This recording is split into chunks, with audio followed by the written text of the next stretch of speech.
Rahim.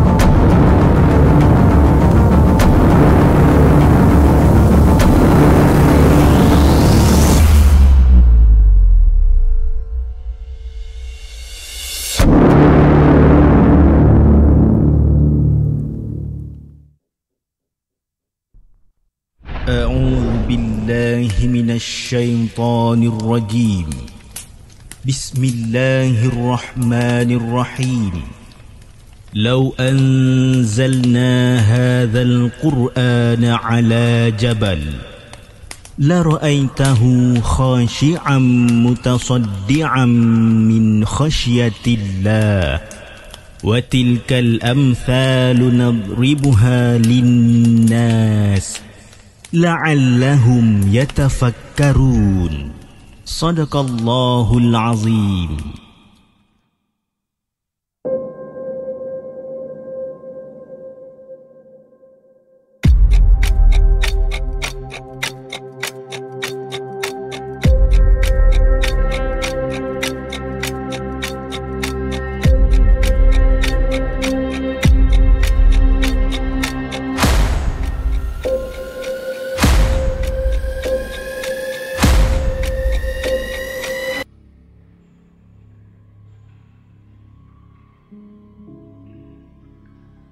Hello guys, Assalamualaikum. Welcome back to the segment. Apa khabar guys? Saya harap anda semua dalam keadaan sihat. Dan kepada siapa yang lagi yang masih belum subscribe, saya harap anda boleh tekan butang subscribe. Dan kepada siapa yang dah subscribe, thank you so much guys for subscribing. Okay guys, malam ni saya ada lebih kurang dalam 5 kisah yang saya nak ketengahkan pada malam ni. Tapi kepada siapa yang masih lagi belum tahu, yang kita dah available di Spotify dan juga di Apple Podcast, anda boleh cari the segment Markas Puaka. Okay guys, tanpa masa jom kita bacakan kisah kita. Yang pertama pada malam ni, kisah yang dihantarkan oleh As. Jom kita dengarkan.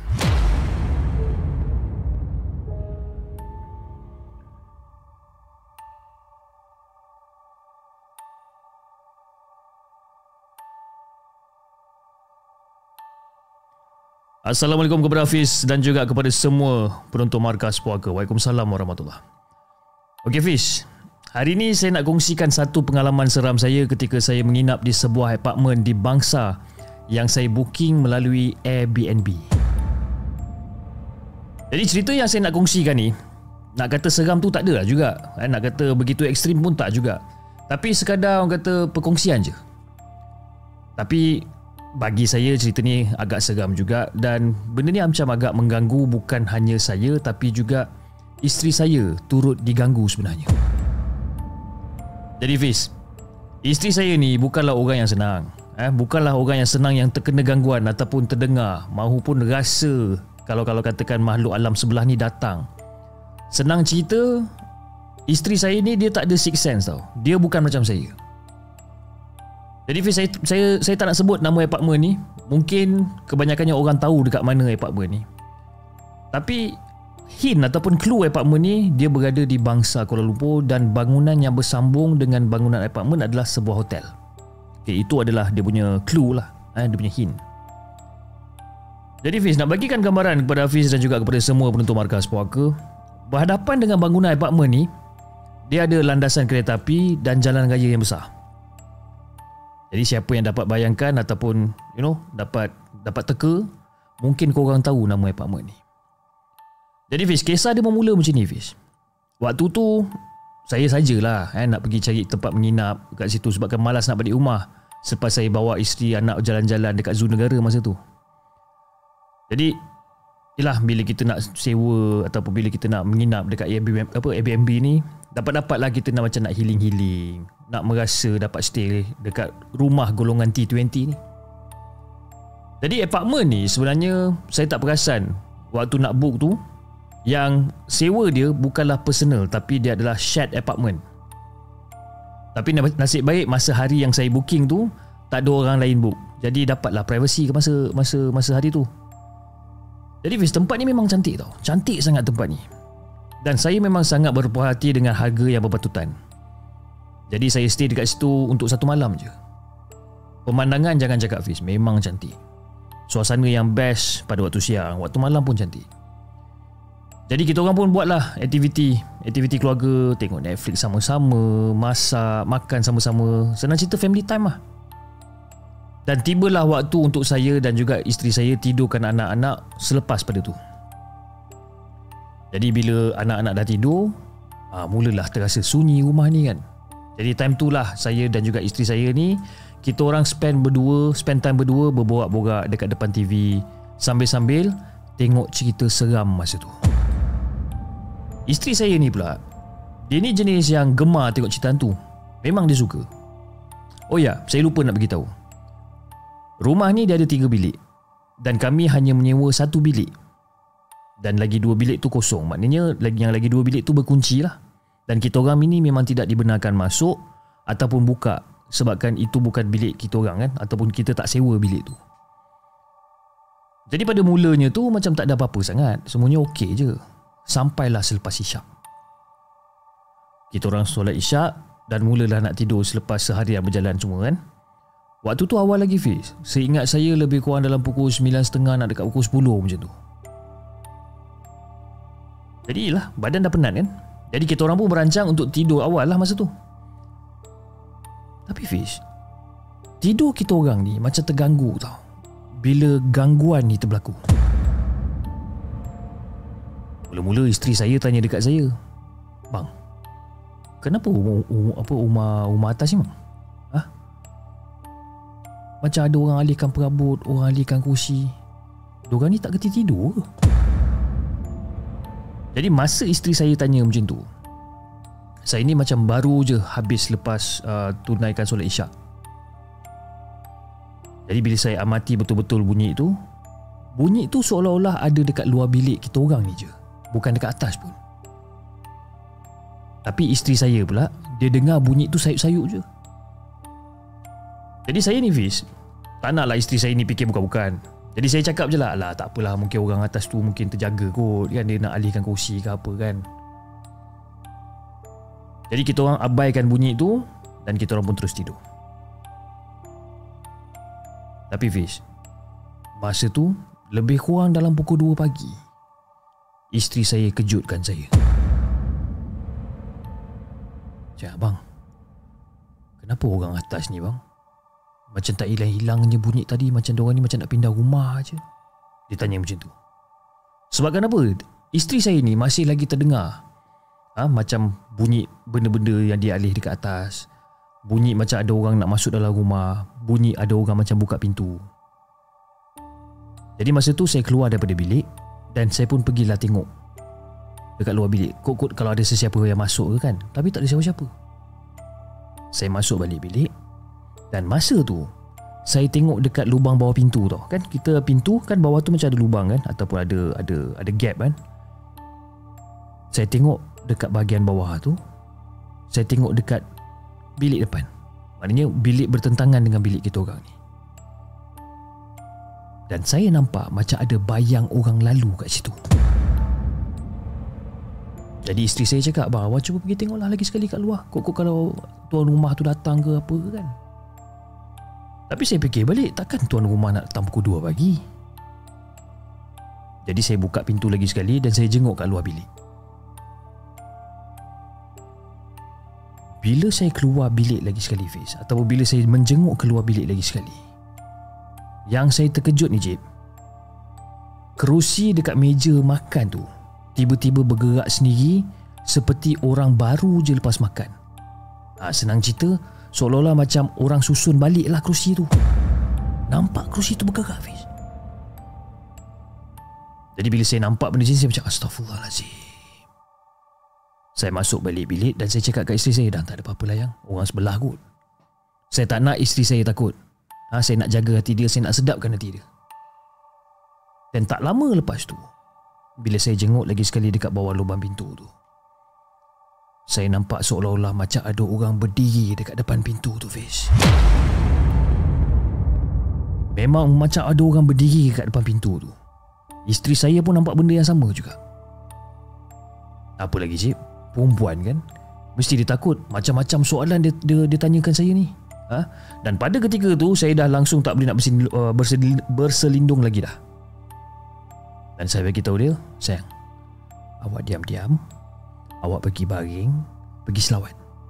Selawat, tutup mata, pergi tidur. Jangan tegur apa-apa dah. Duduk diam-diam je. Peluk anak-anak, biar saya yang settlekan. Jadi bila isteri saya dengar saya cakap macam ni, dia pun turutkan aja lah Fiz. Jadi saya pun keluarlah bilik. Dan bila saya keluar daripada bilik tu Fiz, yang terkejutnya, bila tak ada siapa-siapa kat situ satu hal cip. Tapi bunyi perabot beralih tu makin lama makin kuat. Seolah-olah bunyi perabot tu memang betul-betul dekat depan mata saya ni. Pintu bilik yang berkunci, pintu bilik yang berkunci adalah master bedroom. Tapi bilik tu terbuka cip. Bilik tu terbuka. Saya tahu memang pintu tu memang berkunci sebab tak ada orang menyewa kat situ. Tapi pintu tu terbuka. Jadi bila saya jalan mendekati bilik tu, saya cuba untuk tengok ke dalam, cuba untuk mengintai dekat dalam master bedroom ni. Dan bila saya mengintai dekat dalam master bedroom ni Fiz, dekat dalam master bedroom ni ada meja dan juga ada cermin. Dan dekat depan cermin tu ada satu perempuan tengah duduk sambil sikat rambut dia Fiz. Dan pada ketika tu perempuan tu duduk membelakangi saya pada tu. Jadi bila saya terpandang, saya tengah pandang sosok ni, secara tiba-tiba dia berhenti sikat rambut dia. Dan dia terus toleh muka dia. Dan dia menoleh muka dia terus pandang tepat dekat mata saya Fiz. Dan tak lama lepas tu terus pintu tu tutup. Jadi saya pun duduk dekat depan master bedroom ni. Dengan pintu yang tertutup ni, saya duduk dekat depan tu dan saya cakap secara baik. Cakap, kami sekeluarga ni sebenarnya dekat rumah ni, kita orang just nak tumpang tidur satu malam je. Kami tak ada niat nak mengganggu. Dan saya harap awak boleh bertolak ansur. Saya bawa anak, saya bawa isteri saya. Tapi Cip, makhluk ni degil Cip. Dia masih dekat situ juga. Masih lagi dengar bunyi perabot dialih dan sebagainya. Dan bunyi itu berterusan sampailah ke azan subuh Fiz. Sampai ke azan subuh. Tapi Alhamdulillah, benda tu tak masuk dalam bilik kita orang lah. Kan? Now, kepada semua penonton-penonton Markas Puaka pada malam ni, korang mesti tertanya kan macam mana wajah muka benda yang saya nampak ni. Okey, dia ni adalah sosok yang berambut panjang, berbaju putih, tapi muka dia tak seram lah. Muka dia cantik. Cuma dia, mata dia tu adalah macam bentuk mata ular. Dia macam satu line je mata dia. Dia bukan macam mata kita manusia kan, dia ada bulat kan, bulat hitam besar ni kan. Tak, dia punya semua putih dan dia ada satu line hitam je. Jadi itulah kisah yang saya nak kongsikan dengan Hafiz dan juga kepada semua penonton Markas Puaka. Dan kalau katakanlah korang tahu apartmen mana yang saya maksudkan ni, mungkin korang boleh komen di ruangan komen. Terima kasih Cip kerana sudi bacakan kisah saya. Semoga channel di segmen ni akan cecah 200,000 subscriber. InsyaAllah. Assalamualaikum. Itu dia guys, kisah yang pertama. Kisah yang pertama ni agak horror juga sebenarnya. Kisah yang pertama yang dikongsikan oleh As, dengan kisah dia yang berjudul Airbnb Horror. Okey, siapa tahu Airbnb mana yang dimaksudkan si As ni. Dia kata yang terletaknya di Bangsa. Okay, itu hint yang pertama. Di Bangsa Kuala Lumpur. Dan bangunan yang bersambung dengan bangunan apartmen adalah sebuah hotel. Mungkin korang boleh komen di ruangan komen. Okey, alright, jom kita teruskan dengan kisah kita yang seterusnya. Kisah yang kedua. Kisah yang kedua ni panjang sedikit. Kisah yang dikongsikan oleh Kasha. Jom kita dengarkan.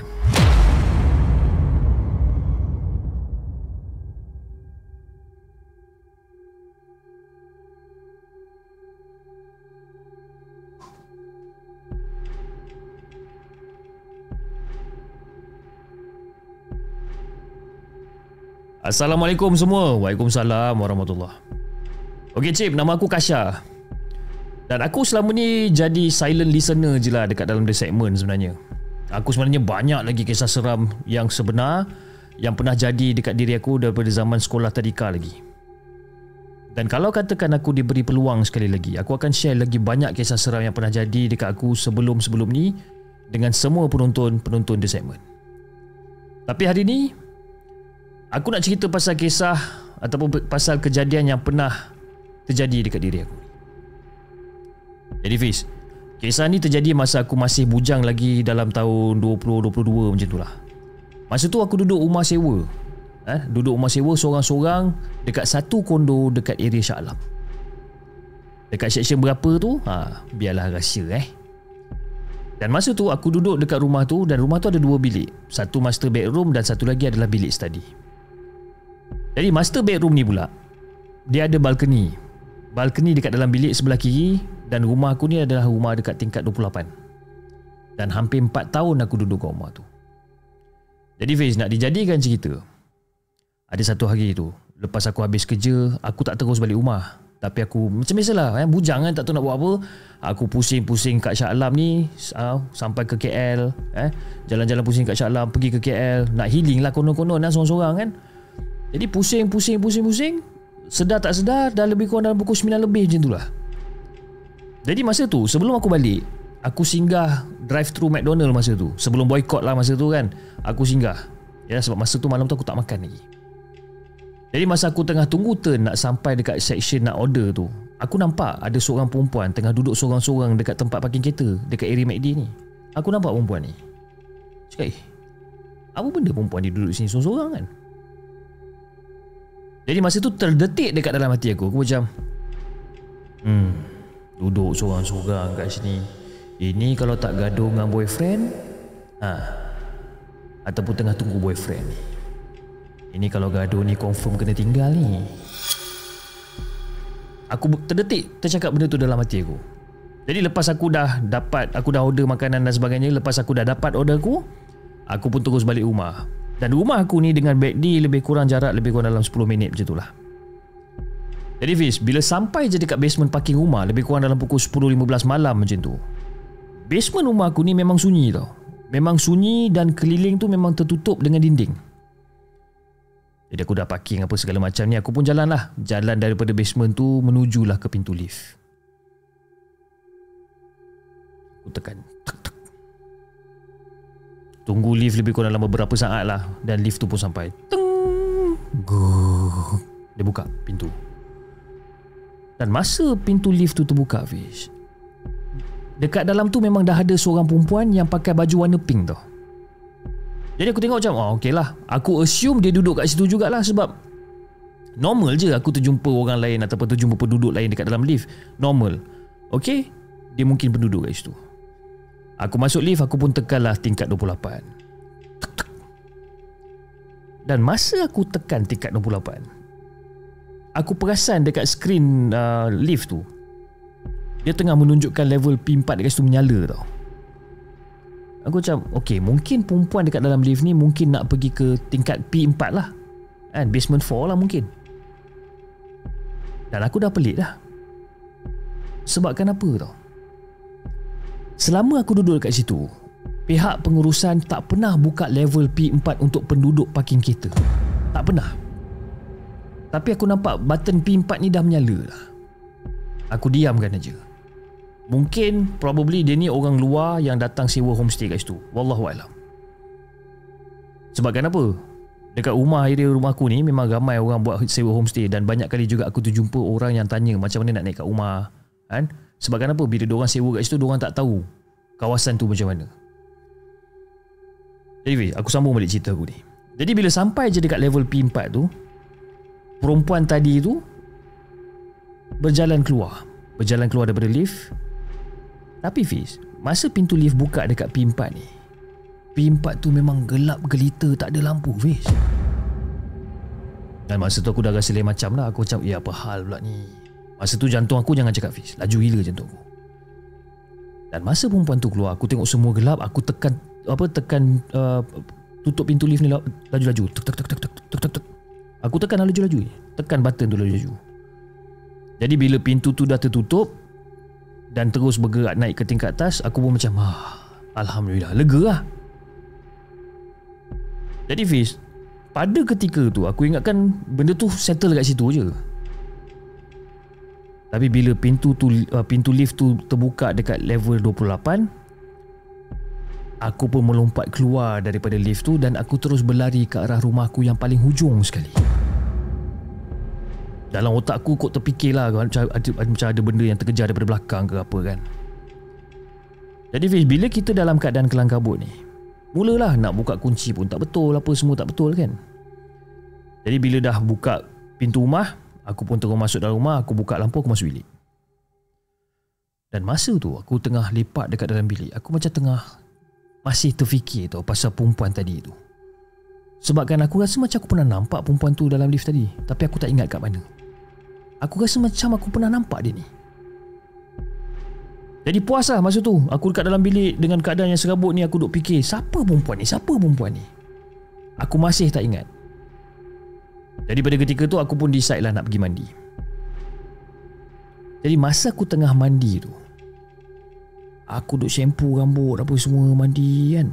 Dan baru aku teringat, perempuan baju pink yang aku jumpa dalam lift tu adalah perempuan yang sama yang tengah duduk dekat parking McDonald's sebelum aku balik tadi.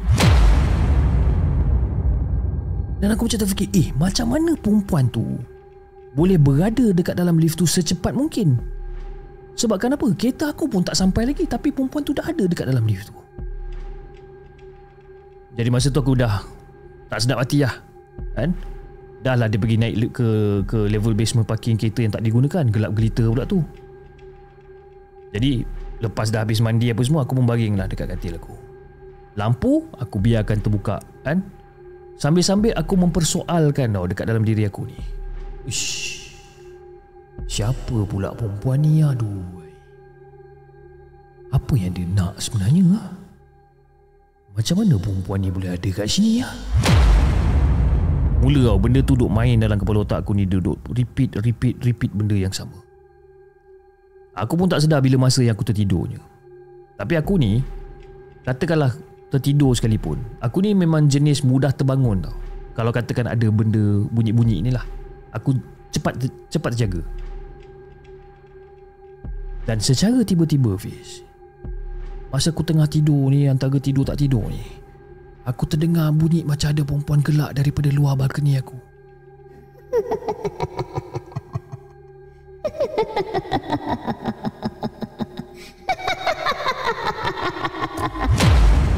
Aku dengar bunyi ini Fiz. Aku dengar. Balkoni aku tu memang aku tak tutup sebabkan aku memang nak angin sejuk masuk dalam bilik aku. Mula-mula aku ingat suara orang tengah lepak dekat bawah. Dekat situ memang normal orang lepak sampai 3-4 pagi, lepak kat bawah memang normal. Tapi masa aku dengar suara perempuan ni gelak, dia macam tengah gelak sorang-sorang Fiz.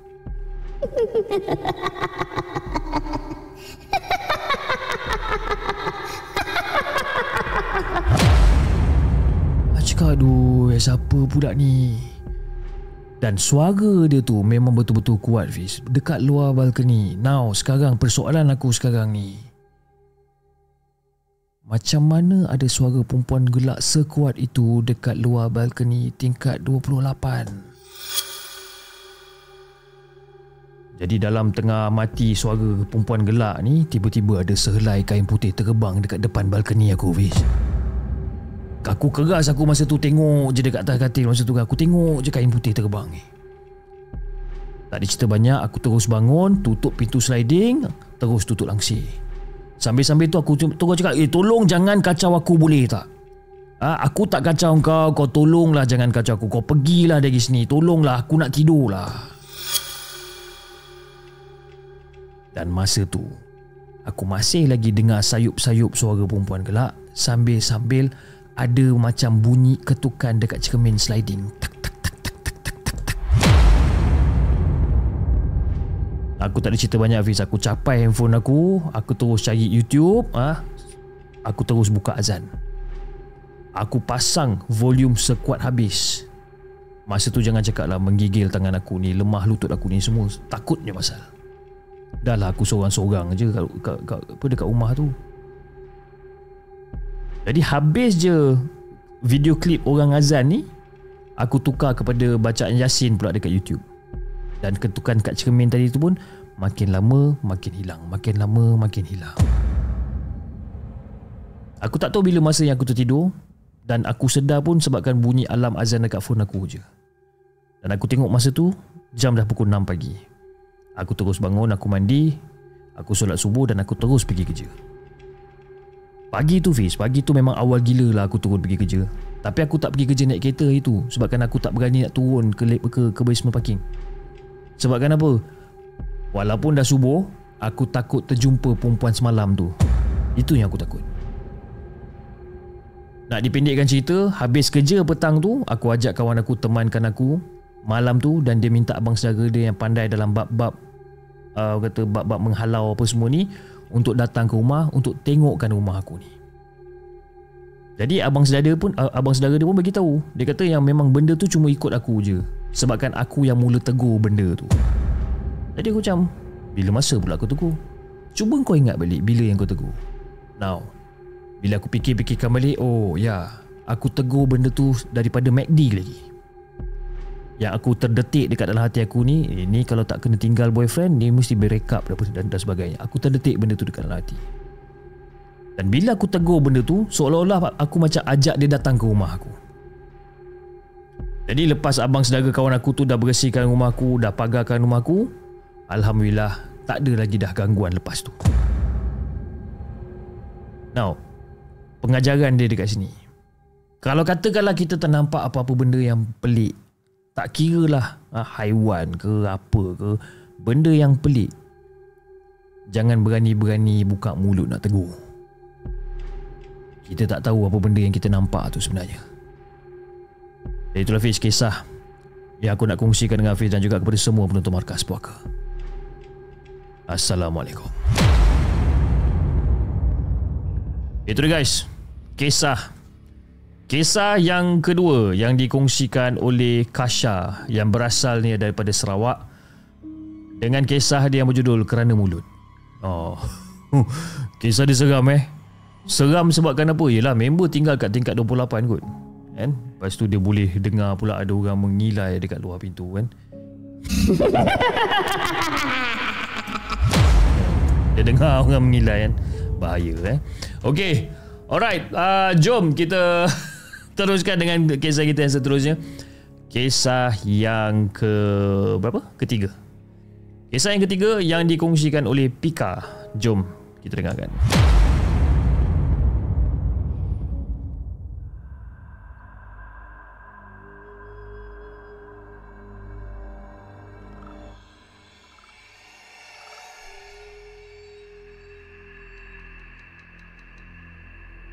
Assalamualaikum kepada Cip Hafiz dan juga kepada semua penonton Markas Puaka. Waalaikumsalam warahmatullahi. Okey Cip, nama saya Pika dan saya berasal daripada Batu Pahat. Jadi Cip, hari ini saya nak kongsikan kepada semua pendengar setia Markas Puaka tentang gangguan yang saya alami semasa saya masih budak lagi. Mungkin pada masa tu saya masih berusia 1 bulan lebih kot. Sampai sekarang gangguan tu masih ada. Jadi sebenarnya saya ni mempunyai deria lebihan, iaitu deria yang ke-6. Dan saya rasa sangat bersyukur sebab diberikan satu anugerah yang tak semua orang ada. Saya agak suka dan juga tertarik kepada benda-benda mistik ni, dan harap kelebihan saya ni dapat menolong dan berganding dengan orang yang sama macam saya. Jadi Fiz, cerita ni bermula dari sebuah rumah sewa yang kita orang menyewa. Tempat ni terletaknya dekat Johor jugalah. Dan untuk pengetahuan Cip dan juga kepada semua penonton di segmen Markas Puaka, rumah sewa tersebut sangat-sangatlah keras. Dan saya adalah salah satu keluarga yang paling lama menyewa kat situ. Jadi nak jadikan cerita, pada malam tersebut saya dengan mak tidur dekat dalam bilik dengan keadaan bilik pada masa tu menggunakan mentol lampu yang berwarna merah dan agak sedikit malap. Dan ketika ini saya masih lagi seorang bayi lah, seorang baby. Jadi mak saya meletakkan saya dekat atas meja kartun ABC dan ditutupkan dengan kelambu baby macam tudung saji. Dan gangguan ini bermula apabila mak saya mula terjaga daripada tidur dan melihat saya sudah berada dekat bawah meja tersebut. Yang peliknya Fiz, kalau saya jatuh mesti saya akan menangis.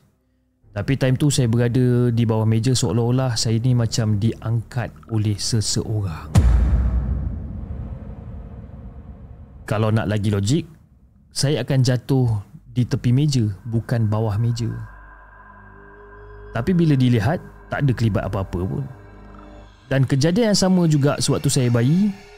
Mak saya diganggu oleh 2 ekor hantu raya yang bertenggek di sebelah kanan dan juga kiri, sambil meniup-niup rambut mak saya masa tu. Jadi mak saya ni ambil saya dan bawa keluar untuk tidur dekat ruangan tamu bersama dengan ahli keluarga lain buat sementara waktu. Jadi Fiz, itu cerita yang pertama. Cerita yang kedua ni pula, saya ingat lagi masa saya berusia dalam lingkungan 3 ataupun 4 tahun macam tu lah. Waktu tu seingat saya waktu senja, dalam pukul 6 nak berganjak ke maghrib lebih kurang. Nak digambarkan time tu awan berwarna oranye api lah, kan? Kuning-kuning macam tu kan. Dan ketika saya nak buka kasut yang jenis gam ni, saya ternampak ada sosok lembaga hitam dalam keadaan mencangkung dekat tepi tembok, tengah melihat tepat dekat arah saya. Agak lama juga. Saya tunung dia lebih kurang dalam 5-6 saat macam tu lah. Jadi Cip, keadaan dia Cip, kalau nak digambarkan, sangat-sangatlah menyeramkan. Mencangkung, bermula daripada kepala hingga ke kaki hitam, seolah-olah terbakar, dan juga beberapa bahagian ternampak seperti daging yang masih lagi berdarah, dengan mata dia yang merah menyala. Jadi pada ketika tu, saya dah mula rasa takut tau. Dan saya pun terus berdesup lagi ke tangga, dan saya terasa seolah-olah macam si dia tu memegang kedua-dua belah kaki saya sehinggakan saya tersembam ke lantai dan mengakibatkan saya tergigit dekat tepi bibir saya sendiri. Dan masa tu saya tak sedarkan diri. Dan masa saya sedar, saya nampak arwah atuk dan juga Cik Man masa tu baru je selesai merawatkan saya. Jadi Fiz, atuk dan juga Cik Man ni, diorang ni dikiranya macam diberikan satu kelebihan oleh Allah untuk merawat ahli keluarga yang terdekat, terutama sekali saya. Sampai sekarang masih lagi ada kesan gigitan dekat bibir saya tu. Jadi Cip, mungkin perkongsian saya sampai di sini saja. Kalau nak diikutkan, banyak lagi sebenarnya gangguan yang saya kena.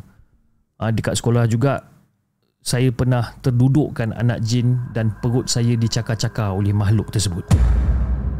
Saya pernah nampak kelibat ayah yang sedang senyum menyeringai memandang saya, sedangkan ayah saya yang sebenar dah orang kata pergi ke outstation. Pernah juga terjadinya orang kata tegur kakak ayah yang tengah duduk dekat tangga, padahal kakak ayah sebenarnya berada dalam tandas. Kakak ayah ataupun makcik saya lah, kan? Pernah juga kaki direntap daripada bawah lantai dekat dapur sampai pengsan. Dan gangguan yang sekarang ni lagi kuat daripada yang sebelum ni. Saya membawa 3 ekor makhluk halus selama 5 tahun daripada saya kecil, dan salah satunya adalah anak jin.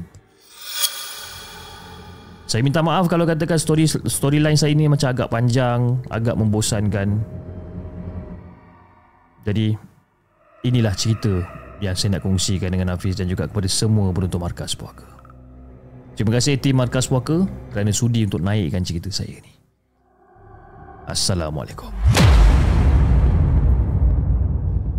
Itu dia guys, kisah yang ketiga. Kisah yang ketiga, episod yang pertama, gangguan yang berasal daripada Batu Pahat Johor. Pika daripada Batu Pahat Johor. Terima kasih Pika. Mungkin ada yang tertanya-tanya macam mana budak ni boleh ingat cerita dia sedangkan dia baru sebulan lebih, 2 bulan baby kan. Okey, mungkin cerita yang bahagian baby tu mungkin mak dia yang menceritakan balik. Okay, sebab itu dia boleh cerita secara detail. Dan yang kedua pula, dia cakap yang dalam lingkungan 3-4 tahun dia masih boleh ingat cerita ni.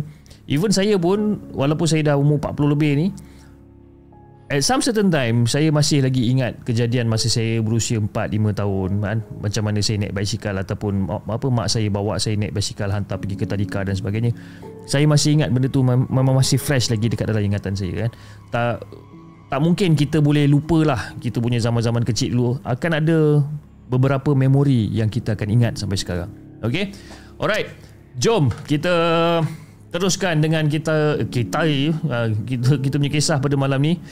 Kisah yang seterusnya ni kisah yang dikongsikan oleh Aiman Sam, yang berasal dari, cerita ni panjang, yang berasal daripada Selangor. Jom kita dengarkan.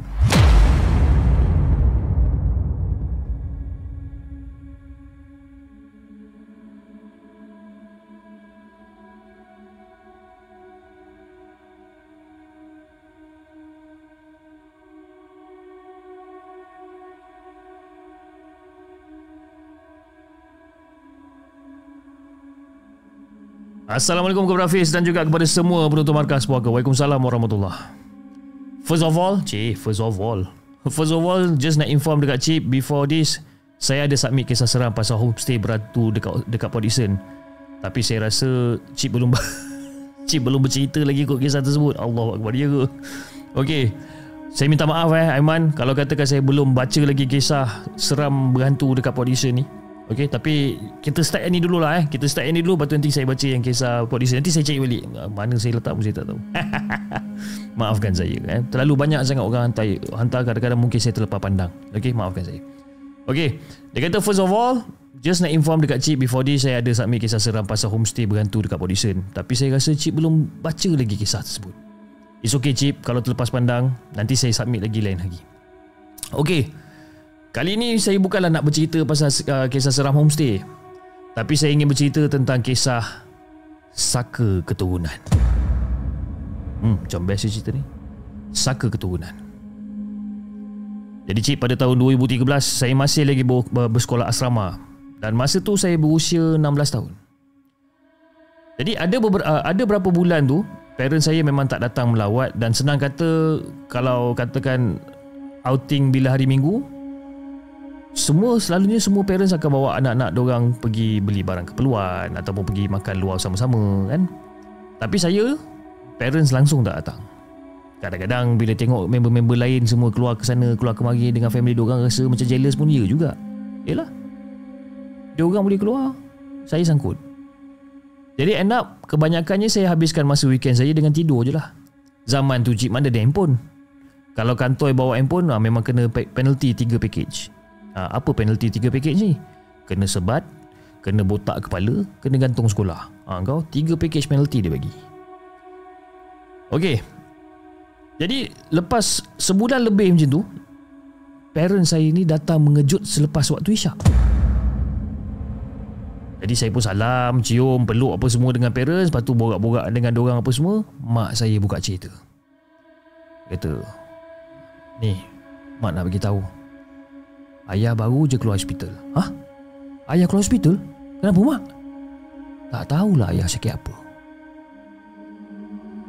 Jadi masa tu Fish, saya tengok cara ayah, memang dia macam hanya berlakon macam tak sakit apa-apa tau. Tapi saya boleh nampak beza cara dia sihat ataupun tak sihat macam mana. Jadi masa tu pun saya memang masih budak lagi. Jadi diorang pun cerita mana yang perlu je lah. Jadi start saya tahu macam mana keluarga saya ada saka bila ayah kerap sakit misteri. Masa hari raya, kita orang semua balik kampung dekat Kedah sebelah ayah dan akan buat rawatan Islam di rumah perawat di Sungai Petani, iaitu kenalan ayah juga. Jadi ada masa tu Fiz, kita orang sekeluarga ni berehat dekat Arenar. Saya tak nak sebut nama kawasan, tapi arena tu memang agak keras dan banyak kes gangguan. Dan masa tu kita orang semua tengah makan. Masa tu dalam tengah hari macam tu kalau tak silap. Jadi lepas dah selesai makan apa semua ni, ayah nak teguk air yang hampir habis. Dia baru nak teguk air dia tu, cawan tu pecah berkecai secara sendiri Fiz. Dan bila cawan tu pecah berderai ni, orang-orang sekeliling ramai ni macam tengoklah kita orang kan. Jadi saya tengok ayah pun muncul muka dia dah lain macam dah. Lepas tu ayah pun cakap kayak gitu, dah jom kita beransur sekarang. Ayah cakap macam tu. Jadi sehinggalah tiba dekat rumah perawat kenalan ayah tu dekat Sungai Petani. Masa tu ayah tak cakap apa-apa, ayah diam je, dia terus bawa je kereta. Nak dijadikan cerita, masa tengah buat rawatan ni, perawat tu cakap, ini memang daripada keturunan ni. Dia cakap macam tu, ini memang daripada keturunan ni. Dan benda ni nak jadi pewaris kepada anak sulung ataupun anak yang paling bongsu. Jadi bila saya dengar perawat ni cakap anak bongsu, itu memang saya terkejut, Cip. Sebab apa? Saya lah bongsu. Jadi perawat tu tanya balik dekat ayah, ni aku nak tanya kau ni, kau betul ke tak nak benda ni? Kau nak buang benda ni? Dan ayah pun jawab, kalau boleh, aku dah tak nak ada apa-apa kena-mengena langsung dengan benda ni, sebabkan risiko dia agak susah nak kawal. Lagi-lagi masa kematian nanti. Ayah masa tu jawab macam tu. Jadi perawat tu pun cubalah. Dia cubalah sedaya upaya bantu apa yang boleh. Dan malam tu juga ayah dimandikan air bunga dan pakaian yang dipakai tu akan dibuang ke sungai yang mengalir. Dan Alhamdulillah semua berjalan dengan lancar dan perawat tu ada bagi air penawar dan juga satu tangkal kayu kain putih. Katanya benda tu seolah-olah macam pelindung daripada benda tu datang balik. Jadi Fiz, bila dah selesai semua upacara rawatan dan sebagainya ni, ayah pun bukalah cerita pasal kejadian tengah hari tadi yang dekat arena tu. Dia ceritakan pada perawat tu. Lepas tu perawat tu bila dengar, dia cakap, oh, ini ada orang nak cuba santau kau dekat dalam cawan air kau ni kan? Tapi benda kau tu tolong pecahkan, sebabkan dia tak nak kau minum benda yang dah disantau. Ni aku nak tanya kau ni, kau ada rasa tak cawan tu atas dia sejuk dan bawah dia panas? Perawat tu tanya ayah saya masa tu. Jadi ayah pun jawab lah, macam perasan cawan tu dekat atas dia sejuk, bawah dia panas. Tapi aku tak adalah ambil serius sangat, sebabkan ni lah tengah lapar kan. Jadi aku macam buat tak reti je lah. Sebenarnya dekat area arena tu banyak je kes kejadian macam ni berlaku. Dan ada yang segelintir tu, dia orang ni cuba-cuba je nak test ilmu santau dekat kawasan tersebut. Jadi sebelum tu kalau katakan kita nak makan ataupun nak minum ke apa, even nak buat apa-apa sekalipun, tolong baca doa. Orang lain balik kampung beraya suka ria, tapi korang ni balik kampung merawat pula. Dia cakap macam tu. Tapi sebenarnya Cik, benda tu tak settle lagi tau. Benda tu tak settle lagi rupanya. Sehinggalah saya dah habis belajar dekat asrama dan juga SPM, dan memang saya dah fully duduk kat rumah parent. Home sweet home. Jadi to cut the story short, saya stay back dekat rumah parent sewaktu saya berusia 19 tahun macam tu. Jadi selama saya dah stay dekat rumah parents ni, memang saya seorang je yang jaga ayah. Yang lain semua bekerja. Dan penyakit ayah ni, dia macam on and off tau. Kejap ada, kejap tak ada. Kadang-kadang ayah nampak macam biasa, kadang-kadang nampak macam bukan diri dia. Ada satu ni, masa tu time tengah hari, masa tu ayah tengah keluar kan? Dan masa tu saya seorang je kat rumah. Dan tak lama kemudian ayah balik rumah dalam keadaan yang panik tau, dalam keadaan yang kelang kabut. Ayah turun daripada motor tu dia biarkan je dekat luar tanpa matikan enjin. Dan dalam keadaan huru-hara ni, ayah pun cakap kat saya, kau tolong parkingkan motor aku kejap. Dia bercakap dalam keadaan yang panik, dalam keadaan yang keras kan? Jadi saya pun macam, apa hal ayah aku ni kan? Saya pun terus parking motor ayah, off enjin motor dia, dan terus masuk ke dalam rumah cepat-cepat. Dan masa saya masuk dekat dalam rumah tu Cik, saya terdengar seperti ada orang hentak kaki yang kuat dekat atas lantai rumah. Lantai rumah tingkat atas, saya terdengar macam ada orang hentak kaki. Tuk, tuk, tuk, tuk, tuk. Dan lepas tu bunyi macam ada orang menumbuk lantai. Time tu cik saya memang goyang cik, kan? Tak pernah saya rasa macam tu sebelum ni tau. Memang tak pernah. Jadi pada ketika tu saya pun slow-slow lah naik ke atas. Lepas tu saya pun intailah sedikit apa benda yang tengah berlaku sebenarnya. Jadi Fiz, nak bagikan gambaran yang lebih jelas pada Hafiz dan juga kepada semua penonton Markas Puaka. Kondisi ayah saya masa tu, dia tengah duduk bersila dekat atas lantai dengan kepala dia tunduk ke bawah. Dan ada bunyi macam dengusan sikit. Jadi saya macam bila nampak benda macam ni, saya lari turun ke bawah sebab saya nak cari benda yang perawat tu bagi. Ingat tak yang saya cakap tadi ada satu benda yang perawat bagi? Saya nak cari benda tu. Dan perawat tu pernah cakap, dia kata kalau ayah kau hampir nak berubah, kau bawa benda ni letak berdekatan dengan ayah kau. Dia cakap macam tu. Benda yang perawat tu bagi, dia macam tangkal tau. Tapi dia bukan tangkal yang macam kain kuning ataupun hitam tu, bukan. Tapi seperti kayu yang dibalut dengan kain putih bersih dan dibacakan dengan doa-doa peninding. Itu benda ni. Jadi bila saya dah turun ke bawah, mencari benda ni dan sebagainya, akhirnya jumpalah benda tu dekat ruangan tamu dekat bawah. Saya cepat-cepat bawa benda tu, letak dekat depan pintu bilik ayah je. Masa tu saya tak berani nak datang dekat-dekat Fiz. Nanti tiba-tiba kena cekik ke apa ke, siapa nak backup saya? Betul. Jadi lebih kurang dalam 15 minit lah. Lebih kurang dalam 15 minit saya tengok keadaan ayah dah okey sikit. Dan masa dia bersila tunduk kepala ke bawah tu, slow-slow dia jadi macam orang normal balik. Dan secara tiba-tiba dia tanya saya, "Ni, dekat mana kau jumpa benda ni?" Dan benda yang perawat tu bagilah, "Dekat mana kau jumpa benda ni?" Orang jumpa dekat hall dekat bawah, dekat ruang tamu bawah. Kenapa ya? Dan sekali lagi, bila saya cakap benda macam tu, tiba-tiba ayah jadi macam panik balik. Jadi ayah tanya saya dalam keadaan was-was tau. Kau cuba tengok kat luar tu. Kau cuba tengok dekat luar pagar tu, ada sesiapa ke kat luar pagar tu? Jadi saya pun jenguklah sedikit. Saya jenguk sedikit kat tingkap, tengok dekat bahagian luar pagar. Tak ada siapa-siapa pun ya. Lepas tu ayah bangun, dia pergi intai dekat tepi tingkap. Dia intai. Tu, ada perempuan dekat situ. Kau cuba tengok betul-betul, ada perempuan dekat situ. Dan masa tu keadaan ayah jadi macam huru-hara tau. Jadi saya pun tengok lagi sekali untuk double confirm apa benda yang ayah nampak. Tapi tak ada apa-apa bis. Langsung tak ada apa-apa dekat luar pagar pun. Ayah, tak ada siapa lah ayah. Ayah jangan layankan sangat boleh tak? Banyak-banyakkanlah selawat dulu ya. Masa tu saya cuba untuk tenangkan ayah saya. Kemudian saya pun pergi cari air penawar yang perawat tu dah ada bagi tempoh hari. Dan saya pun campurkan dengan garam sikit. Dan saya pun renjis-renjis lah benda tu dekat kawasan rumah. Masa tu saya memang dah tak fikir takut dah. Saya just rasa annoying. Annoying bila dengan jin iblis setan ni. Dan tak lama kemudian ayah pun dah kelihatan tenang. Dan saya pun cubalah untuk tanya kepada ayah. "Ayah, ni orang nak tanya ni, ayah nampak apa sebenarnya ya?" "Tak ada.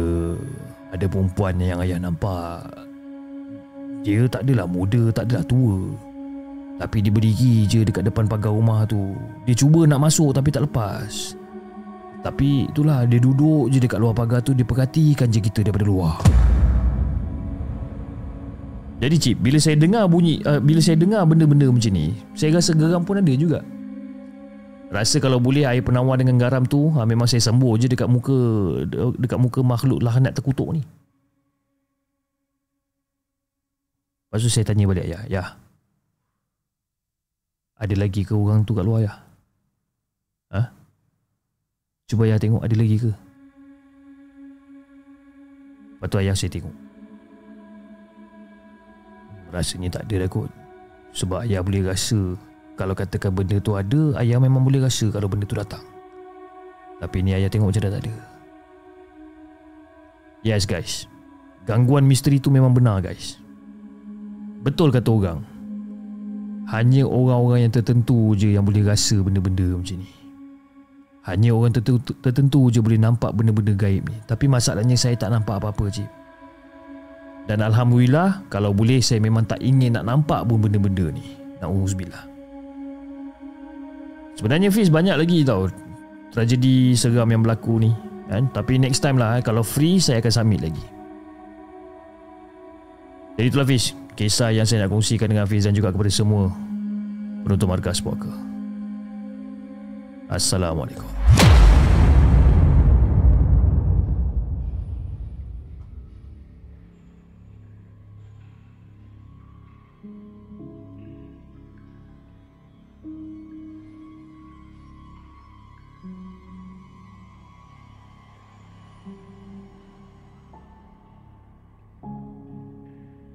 Itu dia guys, kisah yang keempat. Kisah yang dikongsikan oleh Aiman Sam dengan kisah yang berasal daripada Selangor Rawang dengan kisah dia yang berjudul Saka Keturunan. Kita ada lagu Saka Keturunan kan. Kalau korang baca lirik lagu Saka Keturunan, korang boleh faham lagu tu pasal apa sebenarnya. Anyway, sebelum kita bacakan kisah kita yang terakhir pada malam ni, saya ingin mengucapkan ribuan terima kasih kepada semua yang masih lagi menonton rancangan Markas Puaka pada malam ni. Sekejap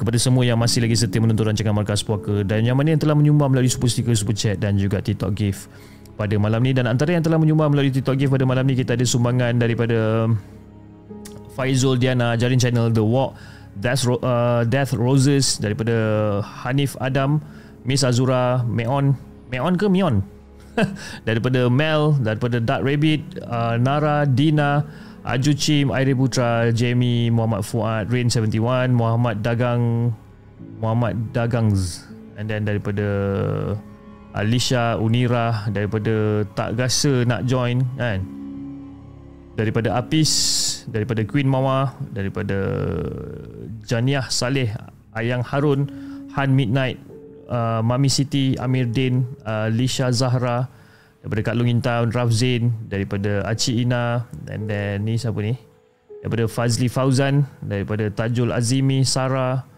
and then ni daripada Tengku Hayati, Ifazila, Nohana, Frizo Friz, daripada Elvistana, dan daripada Minah Raider. Terima kasih di atas sumbangan-sumbangan yang telah anda berikan pada malam ni. Moga anda diburahkan rezeki dan dipermudahkan segala urusan, insyaAllah.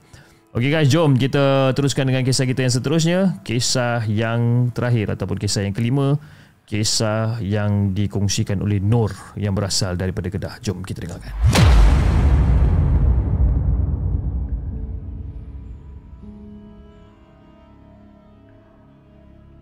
Assalamualaikum kepada Hafiz dan juga kepada semua penonton Markas Puaka. Waalaikumsalam warahmatullahi. Ok Hafiz, pengalaman ni saya rasa antara yang paling seram yang pernah berlaku dekat dalam hidup saya, tapi kali ni berlaku dalam kalangan ahli keluarga, iaitu abang saya. Abang saya ni, beza dia dengan saya, umur dia agak jauh Hafiz. Kiranya waktu saya sekolah menengah, abang saya ni dia dah kerja dah. Dan kejadian ni berlaku pada tahun 2015. Masa tu kalau tak silap saya masih lagi di tingkatan 4 dan abang saya baru masuk tahun ketiga bekerja. Punyalah jauh jarak umur kita orang ni. Jadi abang saya ni pula, dia ni merupakan pembantu pegawai perubatan, ataupun yang orang selalu cakap ataupun orang selalu kenal sebagai MA, iaitu Medical Assistant. Jadi hospital abang saya kerja ni, nak kata jauh pun tidak, nak kata dekat pun tidak, tapi lebih kurang dalam 20-30 minit sampailah dah daripada rumah kan, untuk ke tempat kerja tu akan sampailah 20-30 minit. Dan masa tu abang saya belum kahwin, jadi dia duduk dengan kita orang, dia duduk dengan family lah. Dan abang saya pun selalulah ambil saya daripada sekolah kalau dikatakan dia kerja shift pagi. Kalau shift petang ke malam ke, saya akan balik naik bas. Jadi Fiz, disebabkan minat yang mendalam ni, abang saya ambil kursus jangka pendek untuk bahagian ataupun untuk bidang perubatan forensik. Dan abang saya ni, dia ni dulu hampir-hampir jadi doktor, tapi tak kesampaian sebab kerajinan dia tahap MA je. Kerajinan dia tahap nak jadi MA je. So sebab itulah dia nak upgradekan skills dia dengan jadi MA bahagian forensik. Kebetulan dia pun memang duduk di emergency department. Kiranya kalau katakan ada kes-kes yang melibatkan kemalangan teruk ke, kes mati mengejut ke ataupun jenayah ke, dia akan terlibat untuk uruskan, untuk buatkan postmortem pada mayat ataupun jenazah. Jadi Fiz, hampir 2 tahun tau dia jadi MA forensik ni. Dan kalau katakan setakat kena ganggu dekat milik mayat tu dah memang biasa bagi dia. Dan bagi abang saya, benda-benda tu nak ganggu tak kisah. Cuma jangan munculkan diri je. Kalau munculkan diri, sudahnya memang tak settle lah kerja-kerja postmortem tu nanti.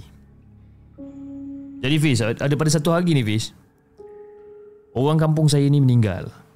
Katanya sakit tua. Tapi desas-desus mengatakan bahawa arwah tu membela. Sebab dia antara orang kampung yang umur dia paling lanjut dekat kampung saya tu. Dan arwah adalah seorang wanita. Suami dia meninggal dalam 10 tahun yang lepas. Dulu, waktu kecil-kecil saya selalu juga pergi bergaya kat rumah arwah tu. Dan arwah suami dia tu pun masih hidup lagi masa tu. Anak-anak dia semua dah merantau. Jadi tinggallah dia seorang-seorang diri kat rumah sampailah hembusan nafas dia yang terakhir. Jadi Fiz, di hari arwah meninggal tu, orang kampung sibuk nak uruskan jenazah. Tapi apa yang mengherankan, anak-anak dia langsung tak ada. Diorang tak balik pun untuk uruskan jenazah mak diorang ni. Jadi orang kampung termasuklah mak saya pun marah jugalah. Sampaikan tahap tak balik nak bagi orang kata penghormatan terakhir. Bayangkan Fiz. Bayangkan yang mandi kan, yang kafan kan, yang solat kan, semua daripada rumah sampailah ke liang lahat, hanya saudara mara yang terdekat dan orang kampung je yang uruskan. Jadi macam biasalah, orang-orang kampung bila jadi benda macam ni, diorang terus cop anak-anak arwah ni adalah anak-anak yang tak kenang budi. Dahakalah senang cerita. Ibu dah meninggal pun tak ada seorang pun yang balik jenguk. Jadi saya pun dengar je lah bila ibu saya cerita macam tu selepas settle uruskan jenazah. Dan ibu saya pun ada juga dengar daripada orang kampung yang mula berspekulasi mungkin anak-anak diorang ni tak nak balik sebabkan ada benda tu. Faham-faham lah. Bila tuan dia dah tak ada, mesti benda tu nak cari waris untuk tuan baru kan. Jadi mungkin disebabkan tu anak-anak dia tak nak balik. Wallahualam. Tapi itulah kesimpulan yang diambil oleh orang-orang kampung selain tuduhan anak dahaka tadi tu kan. Tapi iyalah, walau macam mana pun kenalah balik tengok je tak. Kalau betul sebab belaan sekalipun, ada cara untuk diselesaikan supaya benda tu dibuang terus. Jadi Fiz, menjelang beberapa hari pada malam dia, saya tengah sedap tidur sebab esoknya tu nak pergi ke sekolah. Saya terdengar macam riuh rendah dekat ruang tamu tau. Saya pun terjaga dan saya pun terus keluar pergi tengok Jadi bila sampai je dekat ruang tamu, saya nampak mak saya bagi isyarat suruh sambung tidur. Shh. Dia cakap itu, suruh sambung tidur. Jadi bila saya nampak mak saya buat isyarat macam ni, saya pun cakap okey lah, turutkan je lah. Yalah, dah mak cakap benda-benda macam ni, warning pula pasal hal sekolah, takkan saya nak melawan pula kan. Tapi sebelum berbalik tu, saya perasan yang abang tengah duduk dekat sofa dan muka dia pucat lesi. Sambil-sambil tangan abang ni tengah menggeletar. Jadi abah saya masa tu berada dekat sebelah abang sambil-sambil usap belakang badan abang. Dan nampak yang mulut abah tengah membacakan surah-surah untuk menenangkan abang. Yang saya ni pula masih lagi dalam keadaan mengantuk ni, saya buat tak indah je lah. Indah tak indah dan terus masuk balik semula ke dalam bilik dan terus sambung tidur. Jadi esoknya tu, mak saya cakap yang hari tu saya kena balik dengan bas disebabkan abang saya tak dapat nak ambil. Dia kata dia demam. Hari ni kamu balik naik bas je, abang kamu tak dapat nak ambil, dia demam. Dia cakap macam tu. Sepatutnya Fiz, dia yang akan pick up saya sebab semalam dia dah habis kerja shift petang, masuk pukul 2 habis pukul 9 malam. Jadi dia dah cukup rehat dah pun sebenarnya kan untuk ambil saya pergi balik daripada sekolah. Dan abah saya pula masa tu kerja, jadi tak ada siapa-siapa yang boleh ambil saya. Mak saya ni pula tak pandai nak bawa kereta. Sekolah pula Fiz, nak angkut dengan motor memang kebas punggung Fiz, memang jauh. Jadi bila mak cakap macam tu, saya macam pelik lah. Macam semalam abang pergi kerja okey je dia, sihat je tengok, apa sebab dia demam tiba-tiba pula ni. Jadi saya macam malas nak soal banyak. Pergilah ke sekolah naik bas macam biasa. Nak dijadikan cerita, masa balik tu saya tengok abang saya demam lagi. Dia pun terpaksa ambil MC hari tu. Jadi saya pun tanya dekat mak, "Mak, nak tanya abang ni sejak bila demam, mak? Abang tengok semalam macam okey je, mak. Ni apa hal tiba-tiba demam pula ni?" Mak tak tahulah nak cakap macam mana dengan kau ni. Kenapa, mak? Abang ni mana pernah miss ambil vitamin ke ubat-ubat yang bagus untuk boost energi dia. Lagipun kan dia kerja dekat kawasan bahagian emergency. Forensik pula tu. Badan kena selalu fit, mak. Ni tiba-tiba dia demam pula ni, mak. Kenapa, mak? Tak ada. Abang kau tu nampak benda semalam. Benda? Benda apa, mak? Yelah Fiz, waktu tu waktu zaman remaja, mana nak familiar sangat tentang istilah-istilah benda-benda bagai ni. Hei, kau ni kan banyak betul lah soalan kau. Yelah, mak. Mak cakap abang nampak benda. Benda apa, mak? Orang tak faham lah, mak. Hei, abang kau nampak lembaga semalam.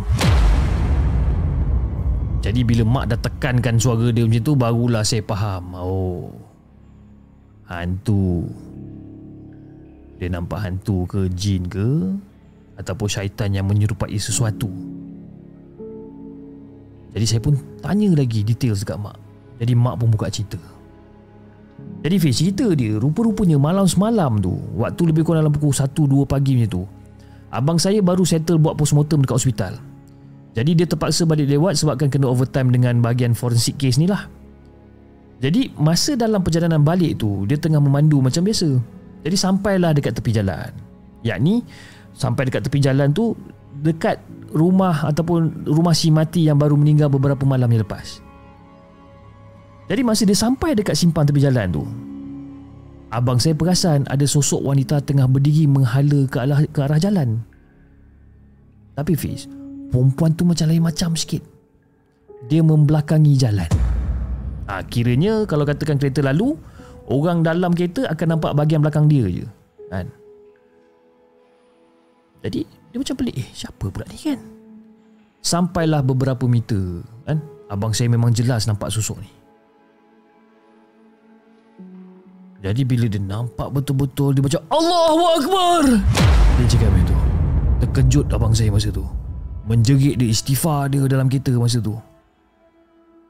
Sosok wanita tu sebenarnya lembaga yang amat menggerunkan, Fiz.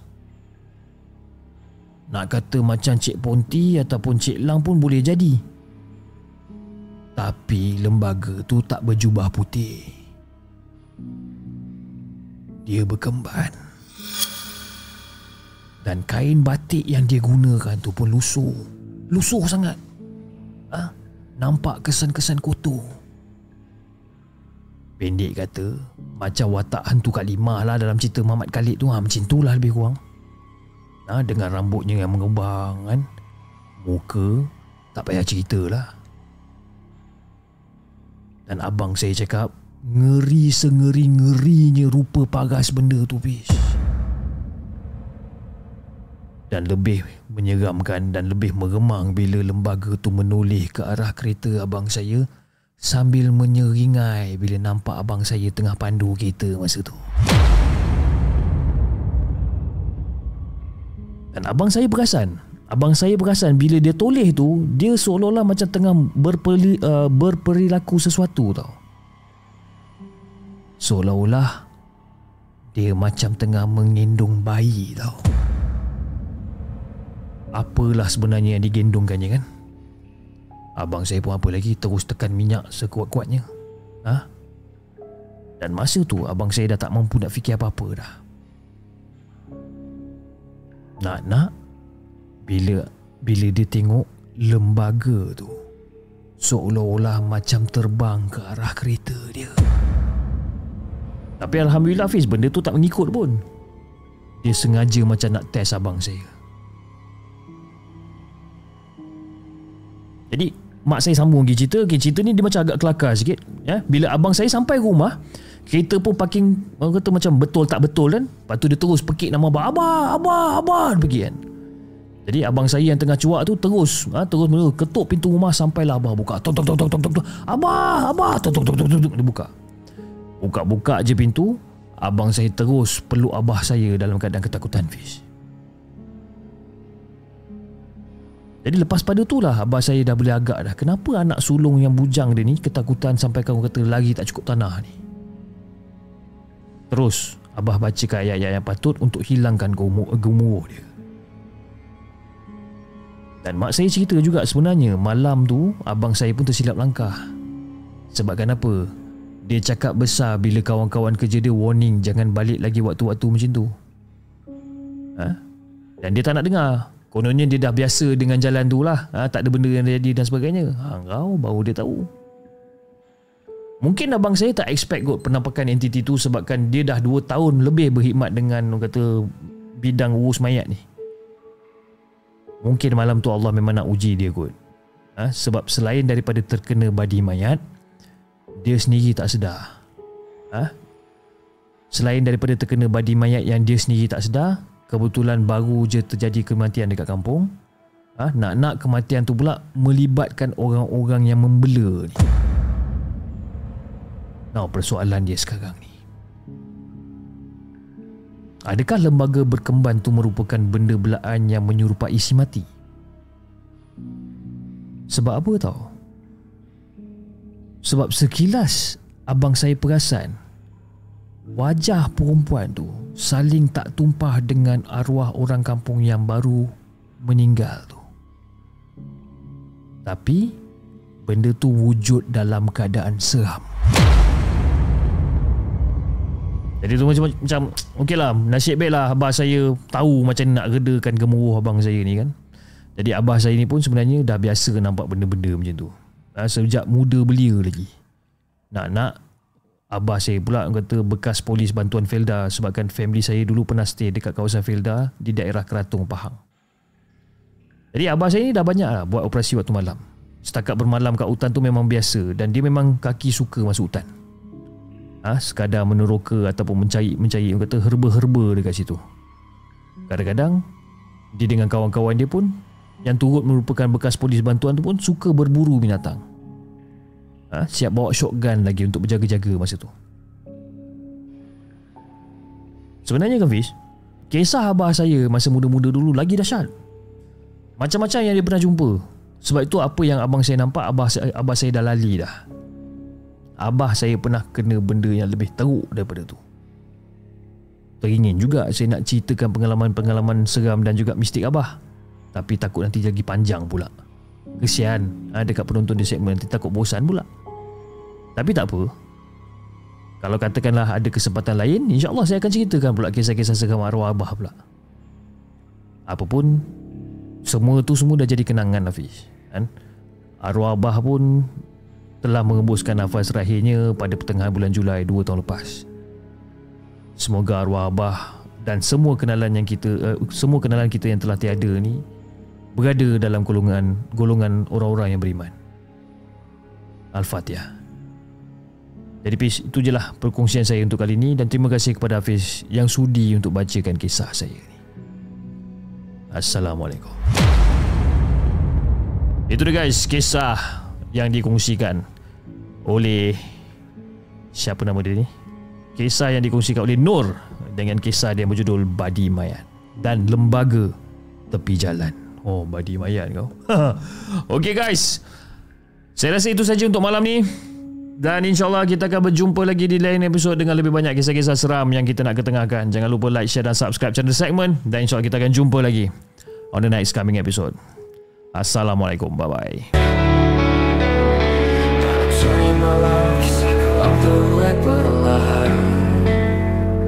Tentang jiwa yang tersesat di jalan tak bertualang, di antara bayang-bayang dan bisikan angin malam. Alam gaib menyapa, membuka tabir kelam. Aku berjalan di lorong sepi tanpa cahaya, seakan nenek moyang mengintai dari sudut mata. Warisan beban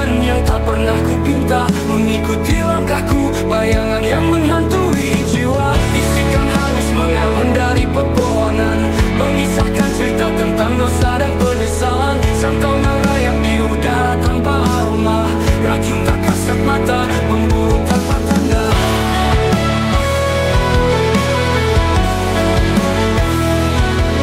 Setelah terselimuti kabut misteri, amalan kita menjadi bagian dari tradisi. Orang-orang terperangkap dalam lingkaran ngeri, melakukan ritual yang membuat hati ngeri.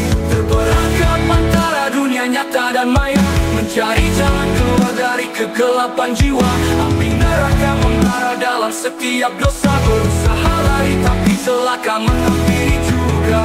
Anak muda tergiur oleh janji manis kuasa, menggadaikan nurani demi harta dan tahta, tanpa sadar terjerat dalam jaring tipu daya. Amalan jijik merusak jiwa dan raga.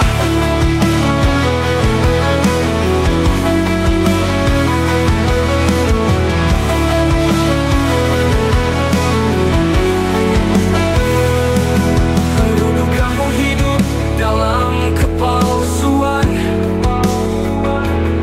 menghamba pada ilmu yang penuh kemunafikan. Mentera dilapaskan tanpa makna kebenaran, mengundang murka dari Tuhan semesta alam. Rumah-rumah tua berdiri dengan angkuhnya, menjadi saksi bisu praktik yang tercela. Di balik tirai jendela ada rahasia gelap tentang jiwa-jiwa yang telah lama tenggelam. Terperangkap antara dunia nyata dan maya, mencari jalan keluar dari kegelapan jiwa. Api neraka membara dalam setiap dosa, berusaha lari tapi celaka menghampiri juga. Di tengah keputusasaan cahaya mulai tampak, seorang bijak datang membawa petunjuk mutlak, mengajarkan bahwa jalan gelap bukan akhir kisah. Masih ada harapan sama hati tak menyerah. Dengan doa dan taubat ku coba hapus noda, membersihkan jiwa dari segala dosa. Sangka perlahan sirna oleh amalan suci, sentau tak lagi berdaya saat ini.